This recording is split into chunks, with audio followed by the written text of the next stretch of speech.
December 1944. The frozen Ardennes Forest in Belgium. When George Patton stood before the Allied High Command and announced he could turn his entire army around and attack the Germans within 48 hours, the room went silent. Then came the laughter. The other generals thought he had either lost his mind or was flat out lying. What they didn't realize was that Patton had already set his plan in motion before walking into that meeting. And what happened next would become one of the most remarkable military achievements in modern history. Just 3 days earlier, the Germans had pulled off the impossible. In the pre-dawn hours of December 16th, Hitler unleashed Operation Watch on the Rhine. 29 German divisions came crashing through the American lines like a hammer through glass. The Allies never saw it coming. Not a single intelligence report had detected the massive buildup. The Wehrmacht had moved 250,000 soldiers and over 1,000 tanks into position using only nighttime movements and complete radio silence.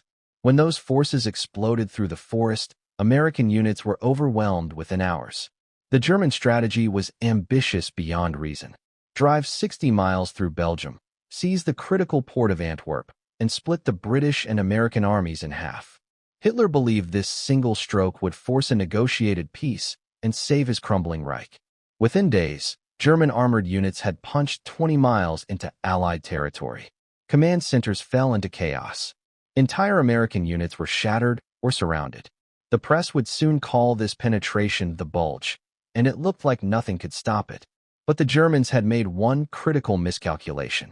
They didn't account for the man now racing toward their exposed flank. George Patton was 59 years old when destiny called him to the Ardennes.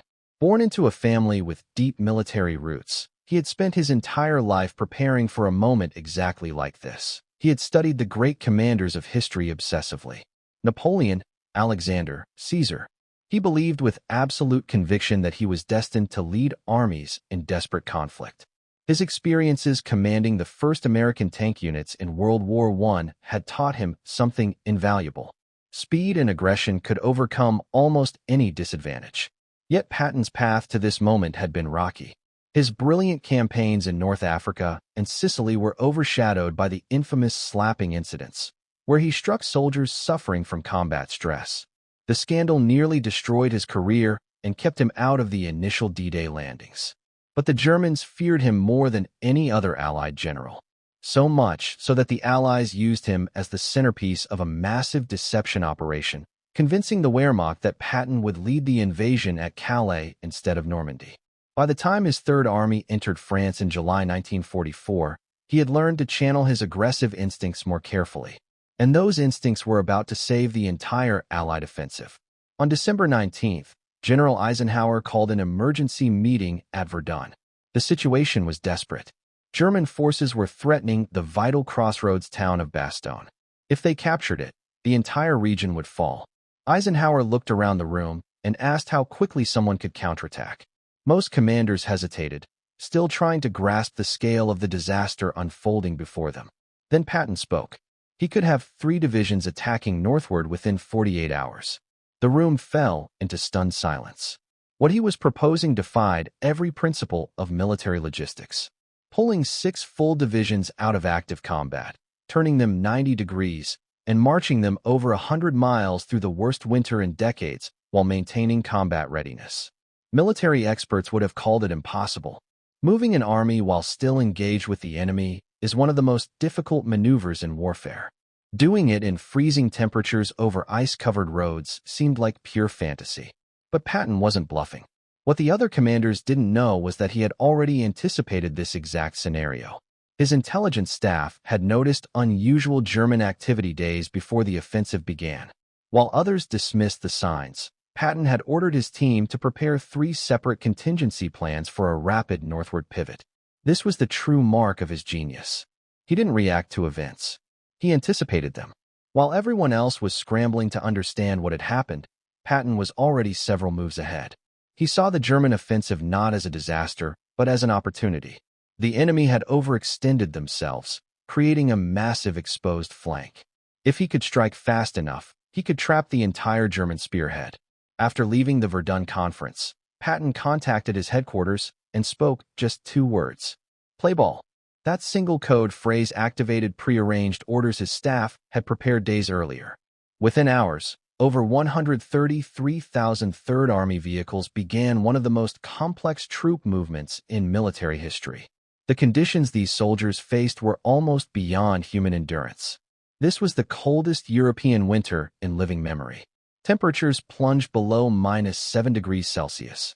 Snow reduced visibility to almost nothing. American troops lacked proper winter clothing. Many had only thin cotton field jackets and wool overcoats to protect them from the freezing cold. Weapons jammed constantly and required endless maintenance. Truck engines had to be started every 30 minutes to keep the oil from thickening into useless sludge. Men suffered from frostbite, hypothermia, and exhaustion.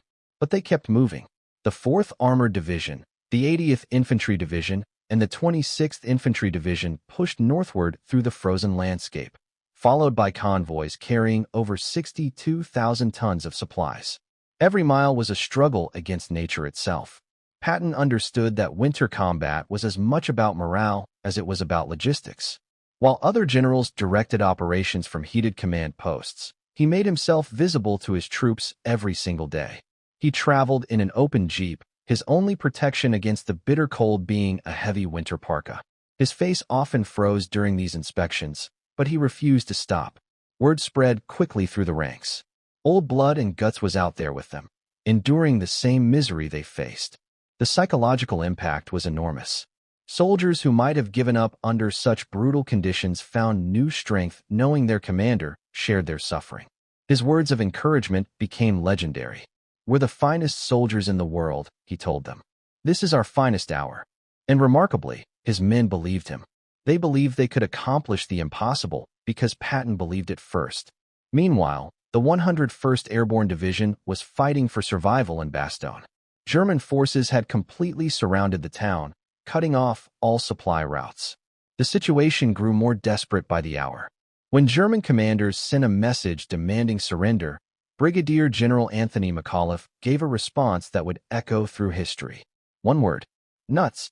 The defiant reply bought precious time, but everyone knew relief had to come soon or Bastogne would fall. The Germans were convinced they had won. Their commanders couldn't believe any Allied force could mount a major counteroffensive under such conditions. The Wehrmacht's own experiences in Russia had taught them how winter could cripple even the most powerful military machine. They assumed the comfort-loving Americans would be even more vulnerable to the cold. This assumption would prove fatally wrong. On December 22nd, in the middle of a raging blizzard, Patton's forces attacked. 3 divisions crashed into the German flank along a 20-mile front. The assault achieved complete surprise. German troops who had expected weeks of safety found American tanks and infantry slamming into their positions with terrifying speed. On the first day alone, Patton's forces pushed 7 miles into enemy territory. The fighting was savage beyond description. American soldiers, driven by Patton's relentless demands for aggressive action, refused to yield a single inch to German counterattacks. Tigers and Panthers, the Wehrmacht's most fearsome tanks, clashed with American Shermans across frozen fields that quickly became landscapes of destruction. Patton had also prepared for the weather. He had ordered his chaplain to compose a prayer for clear skies. The prayer was distributed throughout the Third Army, asking for divine intervention against the endless storms. On December 23rd, almost miraculously, the clouds parted. Allied fighter bombers descended on German positions with devastating effect. The tide had turned. The breakthrough came on December 26th. Elements of the 4th Armored Division's 37th Tank Battalion, led by Lieutenant Charles Boggess, smashed through German defenses and linked up with the 101st Airborne in Bastogne. The corridor they opened was only 500 yards wide, but it shattered the German encirclement. Reinforcements poured through the gap. But Patton wasn't satisfied with merely relieving Bastogne. He saw the bigger picture. The German offensive had dangerously overextended their forces. "This time the Kraut stuck his head in the meat grinder," he told General Bradley, "and I've got hold of the handle." The systematic destruction of German forces in the Ardennes took 6 more weeks of brutal winter combat. American and German soldiers fought in conditions that seemed inhuman. Foxholes carved from frozen earth. Weapons that seized up in the cold. Men huddling together for warmth to avoid freezing to death. The snow, pristine white at first, gradually turned crimson with the blood of thousands. By January 16, 1945, American forces from north and south met at Houffalize. The Bulge was eliminated. Hitler's grand gamble had ended in catastrophic failure. German casualties exceeded 100,000 men. Over 700 tanks and 1,600 aircraft lay destroyed across the frozen landscape. Most critically, Germany had exhausted its last strategic reserves in a desperate wager that accomplished nothing. Patton's achievement in those frozen weeks stands as one of the most extraordinary feats in military history. He had repositioned 6 full divisions in just 72 hours while maintaining their ability to fight. He had attacked through impossible conditions and shattered the German offensive. Winston Churchill, rarely one to praise American accomplishments, called the Battle of the Bulge undoubtedly the greatest American battle of the war. For Patton, it was something deeper. The vindication of a lifetime spent preparing for the moment when everything would depend on one man's ability to transform disaster into victory. The Germans had launched their offensive believing that winter and American inexperience would guarantee success. Instead, they discovered that George Patton's Third Army could fight anywhere, anytime, against any enemy. The Ardennes became not Hitler's triumph, but his final defeat. And the frozen fields that were meant to bury American hopes instead became the graveyard of the Wehrmacht's last desperate gamble.